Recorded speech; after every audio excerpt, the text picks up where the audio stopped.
Welcome back. You still watching Morning Live here on SABC2, and we're still coming to you live from the Living Heritage Monument. As I've been telling you this morning, this is where the important information is going to be coming out from this morning, because President Jacob Zuma will be here in a few minutes' time. Minister, right?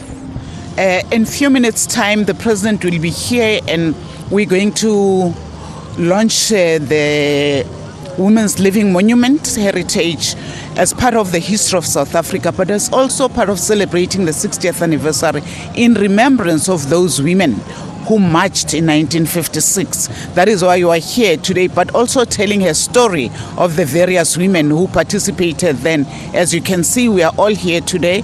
What we're also celebrating today, it's achievements of women since the democracy.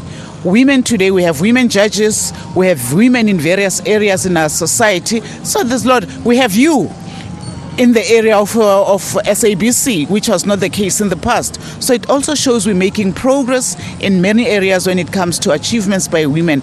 But a lot still needs to be done by our country in advancing and really making sure that we deepen transformation when it comes to women in our country. All right, that's the Minister in the Presidency responsible for women, Susan Shabangu. I think technology was a little bit because now we got cut off as we were having this beautiful conversation. Now, if you can just come closer, Minister, I want you to take us through this board. This board is the convergence of what actually happens inside the monument. If you can just take us through as to what our viewers can see here and expect inside.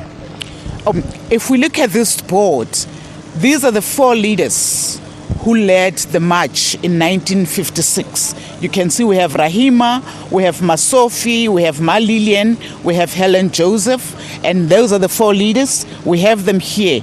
And when you focus here, you can see this is the lawn where the women will be converging today, where we'll be celebrating. They were here. All these women were there on the day after they had marched. And if you remember the day, part of the day, the march itself was banned. But strategically, women, because they are good thinkers as usual, they decided to walk in ones, twos, three, walking towards the lawn. And they converged here where we had the 20,000 women. Here are the police trying to confront the women. Then their passes, being asked for their passes. But ultimately, they managed to converge, being 20,000 of them. And what happened on the day then is that the four leaders then walked with the petitions, handed over by these are the petitions, walked with the petitions, looking for Straydon. But when they were as they move up the stairs, at the amphitheater of Union Building, Straydon was gone, ran away. But they never went back. Here we can see them talking about what do we do with these petitions. And what they did, then they took the petitions, all of them stuck them. At the Union Building, there's a space where they stuck all the petitions, got the stones, put the stones on top of the petition and left the petition there, went back to the women and explained to the women that Straydon has run away.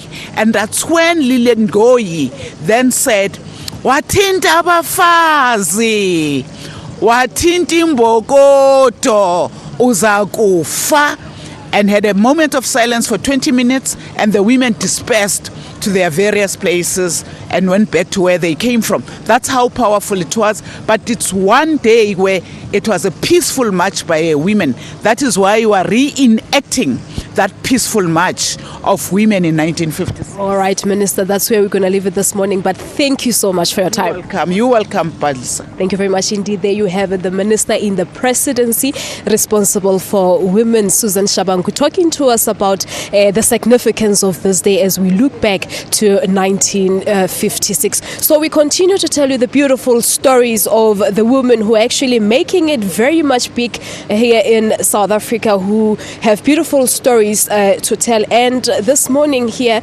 we continue to give you such stories, and we will be talking to all the significant role players that are here. I'm actually trying to find the information here so that we can be able to speak to her and talk to her a little bit more. But just as we prepare to speak to her, let us just quickly hand back to you, Peter, and then you will come to us in a minute time so that we can be able to talk to the lady.